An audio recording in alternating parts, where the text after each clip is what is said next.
আমরা খান্নাতে আছি।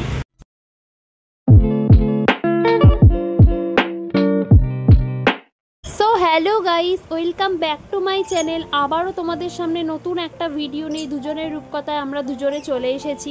আজ যাচ্ছি পরেশনাথ মন্দির, সেটা তোমরা থাম্বনেল দেখে বুঝেই গেছো। মন্দিরে ঢোকার মূল রাস্তা হলো এটি। মেন রোড থেকে এই অবধি পৌঁছাতে আপনাদের প্রায় 5 থেকে 7 মিনিট সময় লাগতে পারে। আজকের ভিডিওতে আপনারা জানতে পারবেন এই মন্দিরে আপনারা কিভাবে আসতে পারবেন, এখানে কটা মন্দির আছে। তো ভিডিওটা স্কিপ না করে সম্পূর্ণ ভিডিওটা দেখতে থাকুন।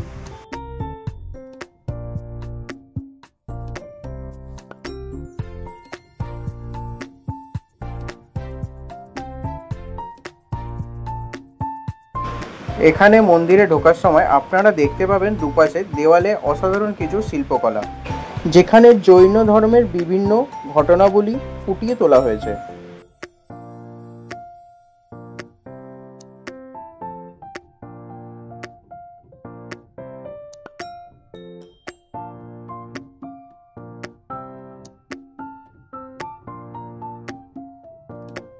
এই সম্পূর্ণ মন্দিরটি উৎসর্গ করা হয়েছে 23তম জৈন তীর্থঙ্কর পরেশনাথ জিকে।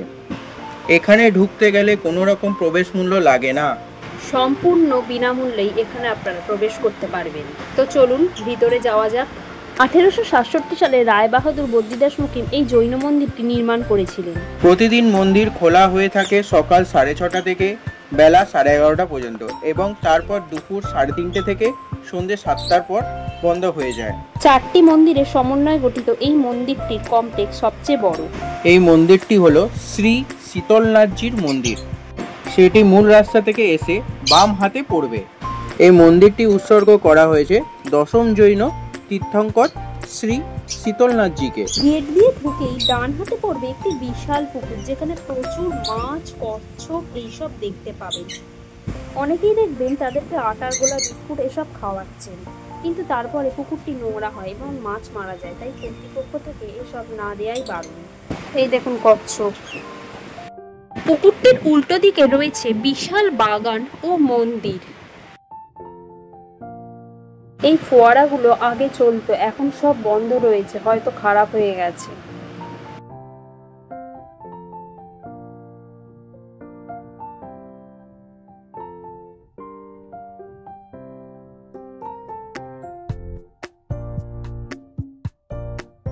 মন্দিরের ভেতরে ঢুকতে গেলে এখানে জুতো রেখে ঢুকতে হবে। মূল মন্দিরের মধ্যে ক্যামেরা এবং মোবাইল অ্যালাউ নয়, তাই ভেতরটা আমি দেখাতে পারছি না।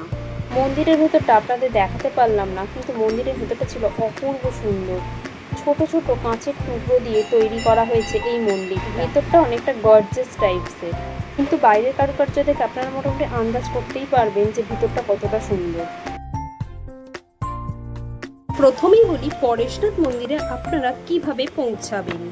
এই মন্দিরটি উত্তর কলকাতার গৌরীবাড়িতে অবস্থিত। আপনারা যদি শোভাবাজার মেট্রো স্টেশনে নামেন, তাহলে সেখান থেকে অটো বা 215 এ বা 211 বা জাপানি গেট মিনি বা টিকিয়াপাড়া মিনি ইত্যাদি বাস ধরে গৌরীবাড়ি স্টপেজে এসে নামবেন। ভাড়া নেবে মাত্র 10 টাকা। আর কেউ যদি খান্না স্টপেজে নামেন, তাহলে সেখান থেকে কিন্তু 10 মিনিটের হাঁটা পথ। আর যদি বিধাননগর থেকে আসেন, তাহলে খান্নাগামী যে কোনো বাস বা অটো করে এসে একদম পরেশনাথ মন্দিরের গলির সামনেই নামতে পারবেন। যারা শোভাবাজারের দিক থেকে যাচ্ছেন, তাদের শুধু রাস্তাটা পার হয়ে ওপারে যেতে হবে। আর এই যে চওড়া রাস্তাটা দেখছেন, এই রাস্তা দিয়ে একদম সোজা ঢুকে গেলেই পেয়ে যাবেন আপনারা পরেশনাথের মন্দির। আর সামনে যে ব্রিজটা উঠে গেছে দেখতে পাচ্ছ, এটা হলো উল্টোডাঙার ব্রিজ। যেদিক থেকেই আসো না কেন, তোমাদের কিন্তু এখানেই নামতে হবে, তাহলেই কিন্তু তোমরা পরেশনাথের মন্দিরে আসতে পারবে। আর আমি সেদিনকে অটো করেই গিয়েছিলাম শোভাবাজারের দিক থেকে। প্রথম মন্দির থেকে বেরিয়ে আমরা চলে এসেছি দ্বিতীয় মন্দিরে, যেটা মূল মন্দির থেকে বেরিয়ে ডান হাতে পড়বে মন্দিরটা। আর এই সেই মন্দিরের গেট। এটি হলো চন্দ্রপ্রভুজির মহারাজের মন্দির। প্রথম মন্দির থেকে বেরিয়ে আমরা দ্বিতীয় মন্দিরে চলে এসেছি। এই 4টি মন্দিরের মধ্যে অন্যতম একটি।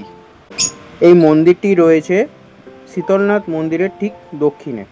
চন্দ্রপ্রভা মন্দির, যা আনুমানিক 200 বছর আগে গণেশলাল কাপুর চাজাহর কর্তৃক নির্মিত হয়েছিল। প্রথম মন্দিরটি থেকে আমরা বেরিয়ে চলে এসেছি দ্বিতীয় মন্দিরে। গর্ভগৃহের সামনে বা ভিতরে গিয়ে ভিডিও করার অনুমতি ছিল না। এখানে মূল আকর্ষণীয় ব্যাপারটি হলো দুটি সিংহ রয়েছে যেটি পাথরের। মন্দিরের ভিতরে যেহেতু ভিডিওগ্রাফি অ্যালাউ ছিল না, তাই যতটা সম্ভব তোমাদের সামনে তুলে ধরেছি। চন্দ্রপ্রভা মন্দির থেকে ঠিক বাম হাতের রাস্তাতে চলে গেলেই তৃতীয় মন্দিরটি পড়বে। এখানে গাড়ি পার্কিং এর জায়গাও আছে দেখতে পাচ্ছ। আর এই সেই 3 নম্বর মন্দিরটি, এটাকে দাদাজি টেম্পল বলা হয়। এই মন্দিরটি কখন খোলা হয় কখন বন্ধ হয় সমস্তটাই এখানে কিন্তু লেখা আছে। আপনারা যদি কেউ হাঁটতে না পারেন তাহলে এখানে হুইল চেয়ারের ব্যবস্থাও রয়েছে। আর এই হচ্ছে ভিতরটা, পুরো মার্বেল দিয়ে তৈরি। এখানে যখন জৈনদের বিভিন্ন অনুষ্ঠান হয় তখন আরো সুন্দর করে সেজে ওঠে। ইভেন এখানে খুব সম্ভবত বিয়ে বাড়িও ভাড়া দেওয়া হয়।